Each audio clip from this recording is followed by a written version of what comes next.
ప్రేక్షకులందరికీ నమస్కారం. ఈరోజు మన స్టూడియోలో ప్రముఖ ఆధ్యాత్మికవేత్త జ్యోతిష వాస్తు పండితులు శేషగిరిరావు గారు మనతో ఉన్నారు. జూన్ నెలలో వృశ్చిక రాశి వాళ్ళందరికీ ఏ విధంగా ఉండబోతుందో గురుగారిని అడిగి తెలుసుకుందాం. నమస్కారం గురుగారు. నమస్తే అండి. గురుగారు, జూన్ నెలలో వృశ్చిక రాశి వారికి ఎలా ఉంటుంది? పాజిటివ్ అంటారా, నెగిటివ్ అంటారా? గ్రహస్థితి ఎలా ఉంది? అయితే కొద్దిగా 50-50 గ్రహస్థితి ఉన్నదంటూ ఇప్పుడు ప్రస్తుతం వృశ్చిక రాశి కూడా ఒకటి. సో మంచి ఎలా ఉందో చెడు కూడా ఇంచుమించు అదే స్థాయిలో వీరి మీద ప్రభావం చూపించడం అనేది అయితే ఎక్కువగా కనిపిస్తుంది. ఎందుకంటే ప్రస్తుతం ఉన్న గ్రహస్థితిలో వీరికి నెగిటివ్లోనే ఇప్పుడు ప్రస్తుతం పంచమంలో శని సంచారం ఉంది, చతుర్థుల్లో రాహు సంచారం, ఇలా వేరు గ్రహ సంచారాలన్నీ కూడా కొంత ఇబ్బంది అనేది ఉంది. అంటే ఈ ఇబ్బంది అనేది ఏంటంటే కనుక ముఖ్యంగా ఇంట్లో ఒక సమస్య వదులుతుంది అనుకునే టైంకి ఇంకో సమస్య కొనసాగించడం అనేది, అమ్మగారి ఆరోగ్యం బాగుంది అనుకునే టైంకి ఇంట్లో సంతానం ఏదో ఒక ఉపద్రవం తీసుకురావటం, ఈ రెండు బాగున్నాయనుకుంటే మనం ఉద్యోగంలో మొయ్యలేని భారాన్ని మన నెత్తిన రుద్దటం.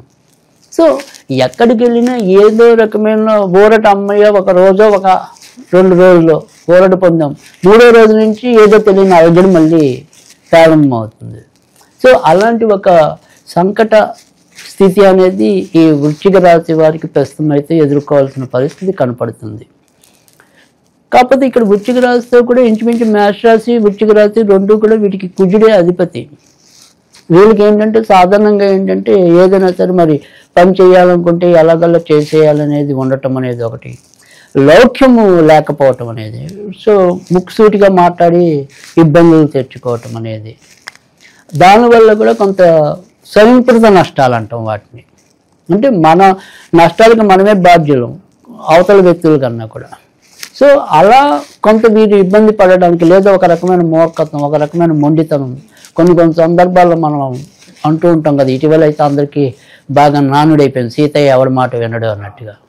సో అలాంటి ఎవరి మాట వినని వీళ్ళు కూడా ఉంటారు కొద్దిగా వృశ్చిక రాశి వాళ్ళు కూడా. అంటే జనరల్గా ఏంటంటే ఏదైనా ఒక విషయంలో మళ్ళీ వాళ్ళే రియలైజ్ అవ్వాలి తప్ప తొందరగా మనం మార్చలేం. సో పలానా వ్యక్తి మంచివాడు లేదు చెడ్డవాడు అనేది మనం ఏదైనా వీళ్ళ ముందు ఒకటి ఏకరువు పెట్టామనుకోండి, చెడ్డైనా మంచి అయినా వీరు పూర్తిగా పరిపూర్ణంగా ఒక నమ్మకానికి వస్తే తప్ప వాళ్ళు వినరు. మనం చెడ్డవాడన్నా వినరు, వాళ్ళు మంచివాడన్నా వినరు. వాళ్ళకి కుదిరిన చోటే వాళ్ళు రైట్ అంటారు. సో అందుకని ఒక్కోసారి ఏమవుతుందంటే నమ్మకూడని వాళ్ళ మీద నమ్మకం పెంచుకోవచ్చు, నమ్మే వాళ్ళని నమ్మకపోవచ్చు. సో అందుకని కొన్ని స్వయంకృతంగా కూడా ఇబ్బందులు తెచ్చుకోవటం అనేది చెప్పాం. అలాగే ఇప్పుడు ఉన్న ప్రస్తుతం ఏంటంటే మనకి ఎలా చూసినప్పటికీ కూడా గురుడేమో వీళ్ళకి అష్టమంలో ఉన్నాడు ప్రస్తుతం. తర్వాత మరి పంచమంలో శని బుద్ధి సరిగ్గా తోచకపోవడానికి ఆయన ఉన్నాడు. ఇంటిలో సుఖశాంతులు లేకుండా చేయడానికి రాహు ఉన్నాడు చతుర్థంలో. మరి ఏది కూడా పూర్తి స్థాయిలో మంచి చేసేలాగా లేదు.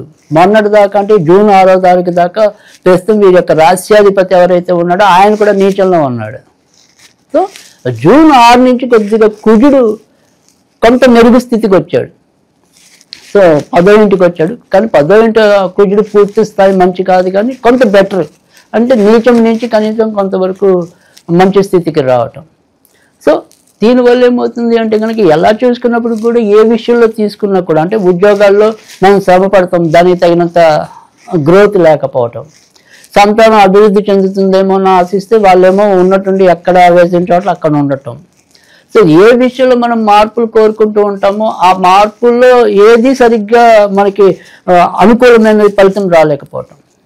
ఎలా ఉంటుంది అంటే కనుక ఒక విధంగా చెప్పాలి అంటే కనుక తిన్నామా, తిరిగామా, ఆ నిమిషానికి బతికామా, అంతవరకు హ్యాపీ. సో తిండి తినాలి అనుకుంటే ఎక్కడొక్కడ తింటారు, అవుతుంది, అది అప్ప ఇంకోట అంటే. సో ఎలాగలా పడుకోవాలనుకుంటే పడుకుంటాం, ఆ నిమిషానికి గడిపామా అంటే గడుపుతాం. కానీ లోపల మాత్రం ఒక రకమైన భయోందోళన పరిస్థితుల్లో ఎక్కువ ఉంటాయి. ఏ నిమిషం ఏం జరుగుతుందో, అమ్మ అంటే ఇలాగా ఆరోగ్యం ఎలా ఉంది, లేదు మన ఇంట్లో ఇప్పుడు కొద్దిగా దీర్ఘకాలిక రోగులు ఉన్నారు, ఈ దీర్ఘకాలిక రోగులు అటుంటారో ఇటుంటారో వీళ్ళకి తెలియని పరిస్థితి, పోనీ వాళ్ళ మీదేమో ఎన్ని లక్షలు వెచ్చించినా ఒక కలుపుకి రాలేకపోయిన పరిస్థితి, ఇలా ఇబ్బందికరమైన సిచ్యువేషన్స్ అన్ని పాపం వీళ్ళకి ఎదురవుతూ ఉండే పరిస్థితి ఎక్కువగా వృశ్చిక రాశి వాళ్ళకి కనపడుతుంది. ఏదైతే ఇక వివాహం వాటికి సంబంధించిన విషయాలు ఏంటంటే కొంత శుక్రుడు కొద్దిగా మంచి ప్లేస్కి వస్తాడు ఇప్పుడు ప్రస్తుతం. సో దానివల్ల కొంతవరకు పెళ్ళిళ్ళు కావాలి అనుకున్న వాళ్ళకి కొంత పెళ్ళిళ్ళు అవ్వడానికి పాసిబిలిటీ ఉంది. కొద్దిగా కష్టంగా పూనుకున్నా కానీ పెళ్ళి అవ్వటం అనేది అయితే ఉంది. అందుకని మనం ఏదైనా సరే గత కొద్ది నెలలుగా చెప్తుంది ఏంటంటే అర్ధాష్టమి శని వదిలిపోయినప్పటికీ కూడా ఇంకా పూర్తి స్థాయి మంచి అయితే కనుక ఇంకా వృశ్చిక రాశికి లేదు. బట్ వస్తుంది ఒక 2-3 నెలల తర్వాత మాత్రం చాలా సానుకూలమైన ఇది వస్తుంది కనుక అప్పటిదాకా పెద్ద మీరు ఆశ పెట్టుకోవద్దు, అలాగని మరీ నిరాశతో కుంగిపోవద్దు. బట్ అంచెలంచెలుగా మేలు జరగటం అనేది అయితే పక్కా. సో కానీ ఇక్కడ ఏంటంటే వృశ్చిక రాశి అనేది ఏంటంటే ఎప్పటికప్పుడు మనకి మేష రాశి లాగానే వీళ్ళకి ఏది కూడా తొందరగా తేలిపోతూ ఉండాలి. కానీ అంత తొందరగా తేలే పరిస్థితి ప్రస్తుతం ఉన్న గ్రహస్థితిలో అయితే అది వీలు కాదు. సో కొద్దిగా ఓపిక పట్టండి. ఓపిక పట్టే ఖచ్చితంగా తొందరలోనే మళ్ళీ మిగతా గ్రహాలన్నీ కూడా కొద్దిగా అనుకూలమైన రానున్న రోజులన్నీ మంచి రోజులు అంటారు వస్తాయి. ఇంకొక 2-3 నెలలు పడుతుంది.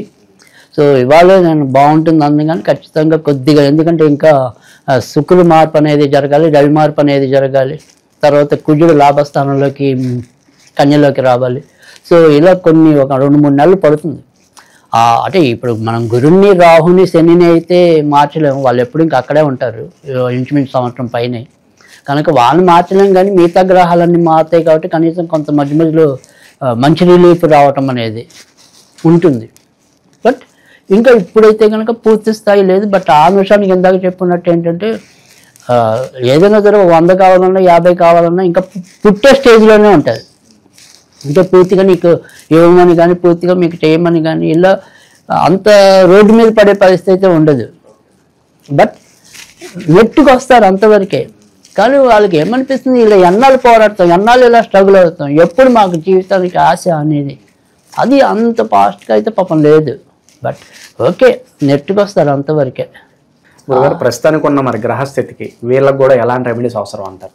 తప్పకుండా వీళ్ళకి కావాల్సిన రెమెడీస్లో కూడా వచ్చేప్పటికి ఏంటంటే సాధారణంగా గురువుకి సంబంధించిన అంటే వీళ్ళు అంటే మనకి ఏదైతే మిథున రాశి ఉందో వాళ్ళకి గురువుకి దత్తాత్రేయుడు, కానీ వీళ్ళకి ఏదైతే వృశ్చిక రాశి వాళ్ళకి శని గురుడు కాంబినేషన్ ఎక్కువ. సో శని గురుడు అంటే కనుక ఖచ్చితంగా శివుణ్ణి ఆరాధించడం వల్లే మేలు జరగటం అనేది అయితే ఉంటుంది. సో కనుక ఏదైనా సరే సోమవారాల పూట శివాలయాలకు వెళ్తూ ఉండటం అనేది ఒక పద్ధతి. లేదా ప్రతిరోజు కూడా శివన పంచాక్షరి ఓం నమ శివాయ, ఓం నమ శివాయ, ఓం నమ శివాయ అనేది వీలైన సార్లు చదువుకుంటూ వెళ్ళటం అనేది ఒక పద్ధతి. ఆ రకంగా చేసినట్టయితే తప్పకుండా మంచి ఫలితాలు రావటం అనేది అయితే ఉంటుంది. అవి కుదిరిన పక్షంలో సోమవారాల పూట కొద్దిగా ఏదైనా సరే పాలు బియ్యము చెట్టు మొదల్లో వేసినట్టయితే కనుక కొంతవరకు మంచి ఫలితాలు రావటం అనేది అయితే ఉంటుంది. ఇక ఏదైనా సరే మనం ఇలా స్విచ్ వర్డ్ రూపంలో చెప్పాలి అనుకుంటే కనుక bone set BONESET bone set అనేది వీలైనంత సార్లు చదువుకుంటూ ఉండాలి. సో అప్పుడు వాళ్ళ జీవితంలో అన్ని రకాలుగా సెట్టింగ్స్ మారడానికి ఉంటుంది. సో జూన్ నెలలో వృశ్చిక రాశి వాళ్ళందరికీ కూడా ఏ విధంగా ఉండబోతుంది, ఎలాంటి పరిహారాలు పాటించాలి, చాలా బాగా వివరించారు గురుగారు. ధన్యవాదాలు గురుగారు.